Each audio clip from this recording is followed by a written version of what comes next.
बिस्मिल्लाहिर्रहमानिर्रहीम। अस्सलाम वालेकुम। आज के लेक्चर में हम क्लास 9 की यूनिट नंबर 1 एक्सरसाइज 1.2 पर सॉल्व करेंगे।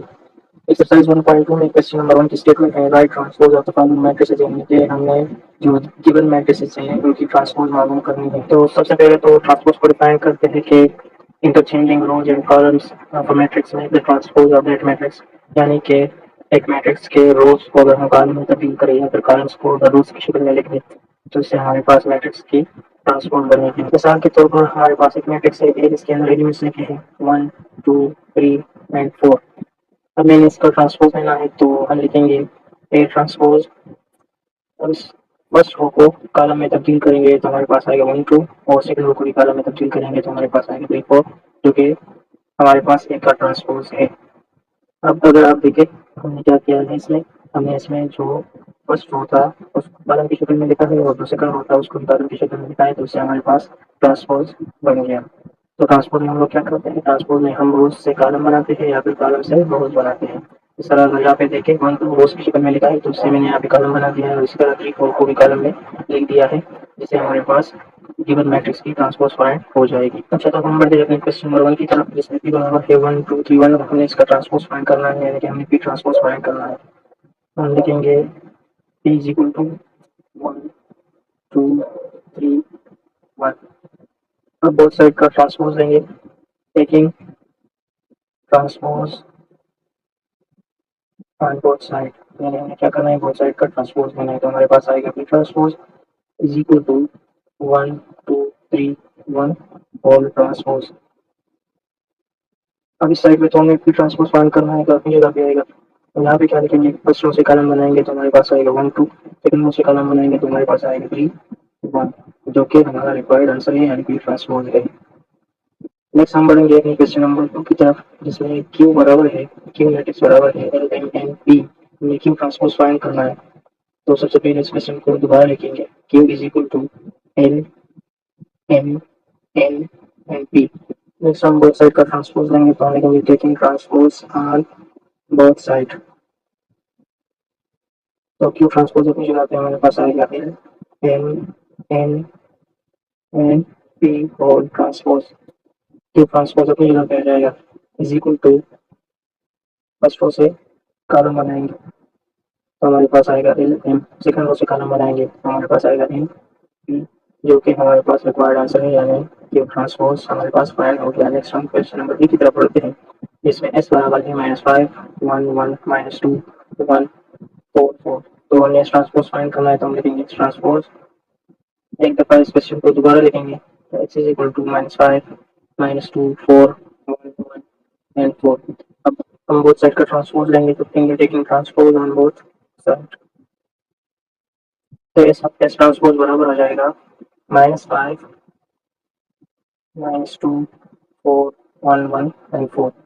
इससे हमारे पास आएगा एस ट्रांसपोज अपनी जगह पे is equal to, first row से कॉलम बनाएंगे तो हमारे पास आएगा -3 1, सेकंड रो से कॉलम बनाएंगे तो हमारे पास आएगा -2 1 एंड 4 4, जो कि हमारा रिक्वायर्ड एस ट्रांसपोज है, यानी हमारे पास एस ट्रांसपोज फाइंड हो गया।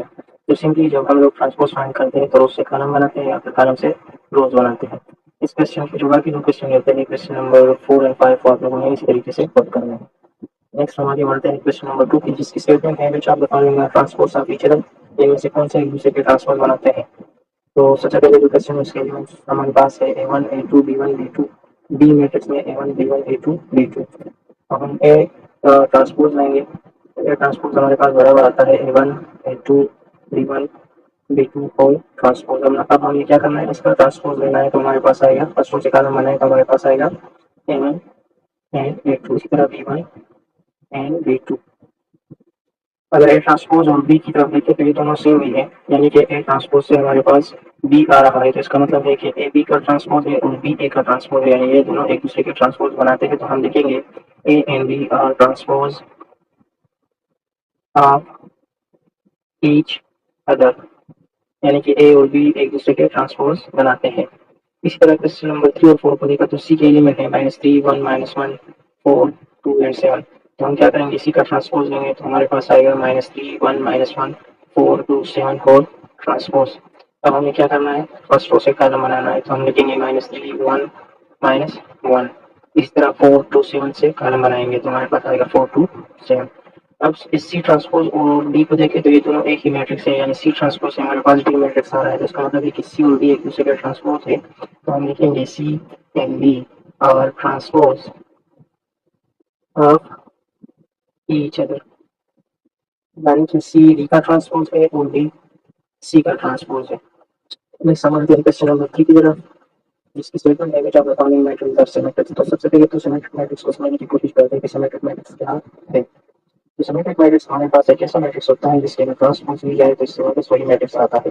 मिसाल के तौर पर हमारे पास एक मैट्रिक्स है पी और मैंने इसका ट्रांसपोज फाइंड करना है, तो अगर पी ट्रांसपोज मेरे पास पी के बराबर आ गया तो इसका मतलब होगा कि हमारे पास सिमेट्रिक मैट्रिक्स है। और अगर पी ट्रांसपोज पी के बराबर नहीं आए तो इसका मतलब होगा कि हमारे पास सिमेट्रिक मैट्रिक्स नहीं है, यानी P transpose equal to P अगर आपके पास आता है तो इसका मतलब है कि आपके पास सिमेट्रिक मैट्रिक्स है। और अगर पी ट्रांसपोज पी के बराबर नहीं आता तो इसका मतलब है कि ये सिमेट्रिक मैट्रिक्स नहीं है। यानी कि अगर एक मैट्रिक्स की आप ट्रांसपोज करें और इससे वापस वही मैट्रिक्स आ जाए तो इसका मतलब होगा कि ये सिमेट्रिक है, अगर वापस वो वही मैट्रिक्स नहीं आता तो इसका मतलब है कि ये सिमेट्रिक नहीं है। नेक्स्ट हम बढ़ते हैं अपने क्वेश्चन की तरफ, जो कि है a is equal to 5 -7 -1 and 5। हमें क्या करना है, चेक करना है कि सिमेट्रिक है या नहीं। तो हमें क्या करना होगा, A transpose is equal to A को चेक करना होगा। अगर ए ट्रांसपोज से हमारे पास ए आता है तो ये सिमेट्रिक है, अगर नहीं आता तो ये सिमेट्रिक नहीं होगा। तो हम क्या करेंगे, हम ए का ट्रांसपोज लेंगे, जो ए मैट्रिक्स है हमारे पास हम इसका ट्रांसपोज लेंगे। तो सबसे पहले ए को दोबारा लिखेंगे 5 -7 -1 5। अब इसका ट्रांसपोज लेंगे तो हमारे पास आएगा A transpose is equal to 5 -7 -1 5 whole transpose. अब ट्रांसपोज लेने के बाद हमारे पास क्या आएगा, A transpose is equal to first row से कॉलम बनाए 5 -7, सेकंड रो से कॉलम बनाए -1 एंड -5। जैसे हमारे पास आ गया 5 -1 -7 5। अगर ए और ए ट्रांसपोज को देखें तो ये दोनों आपस में सेम नहीं है, क्योंकि यहाँ पे फर्स्ट पेज पे 5 लिखा है, सेकंड पेज पे यहाँ पे -7 है और यहाँ पे सेकंड पेज पे -1 है, तो ये दोनों आपस में सेम नहीं है। तो इसका मतलब है कि ए ट्रांसपोज ए के बराबर नहीं आ रहा, यानी कि ए इज नॉट सिमेट्रिक मैट्रिक्स, यानी कि ए हमारे पास सिमेट्रिक मैट्रिक्स नहीं है। नेक्स्ट हम बढ़ते हैं क्वेश्चन नंबर 2 की तरफ, जिसमें बी बराबर है -1 2 2 एंड 3 के। हमें ये देखना है कि बी हमारे पास सिमेट्रिक है या नहीं। तो हम लिखेंगे B transpose is equal to B. अगर बी ट्रांसपोज हमारे पास बी के बराबर आ गया तो इसका मतलब है कि हमारे पास क्या होगा, ये हमारे पास सिमेट्रिक होगा। अगर ये बराबर नहीं आया तो सिमेट्रिक नहीं होगा। तो सबसे पहले क्वेश्चन को दोबारा लिखिए, B is equal to -1 2 2 and 3। अब बी की ट्रांसपोज है तो हमारे पास आएगा -1 2 2 and 3 whole transpose. B transpose अपनी जगह पे यहाँ पे आएगा, फर्स्ट रो से कॉलम बना है -1 2, सेकंड रो से कॉलम बना है 2 3।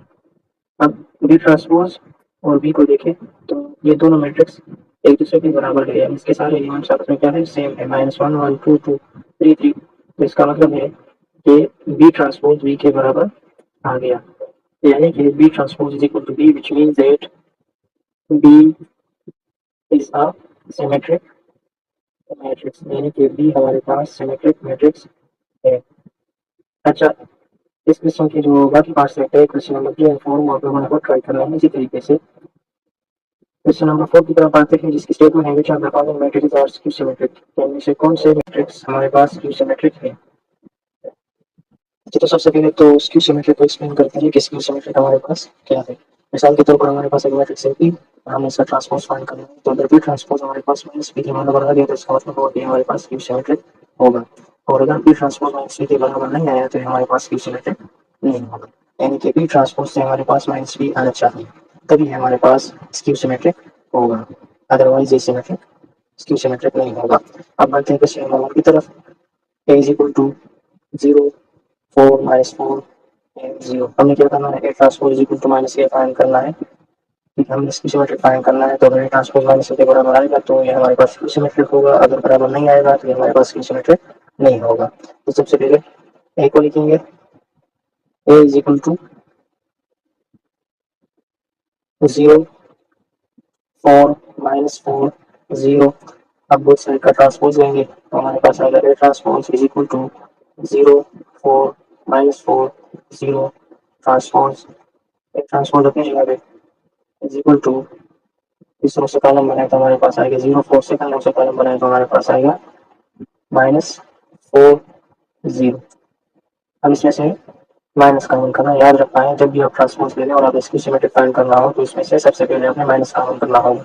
माइनस से क्या होगा, अंदर पॉजिटिव जो है वो नेगेटिव बन जाएंगे और जो नेगेटिव होंगे वो पॉजिटिव बन जाएंगे। तो -4 से +4 आ जाएगा, 0 से अपनी जगह पे होगा, +4 से हमारे पास -4 आएगा।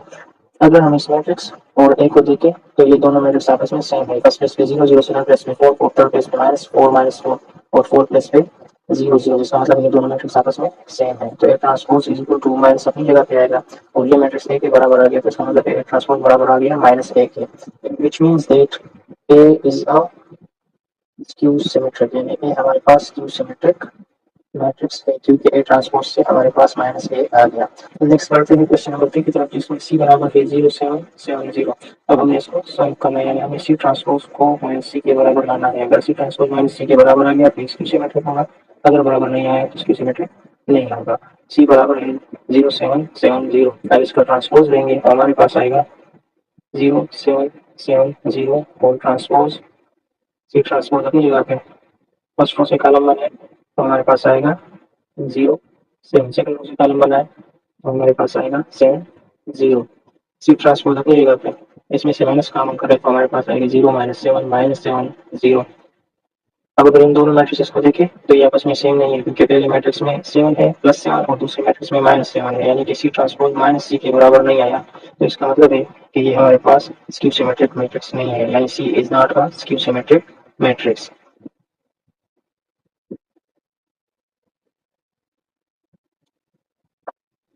उम्मीद है आप लोगों को समझ आई होगी।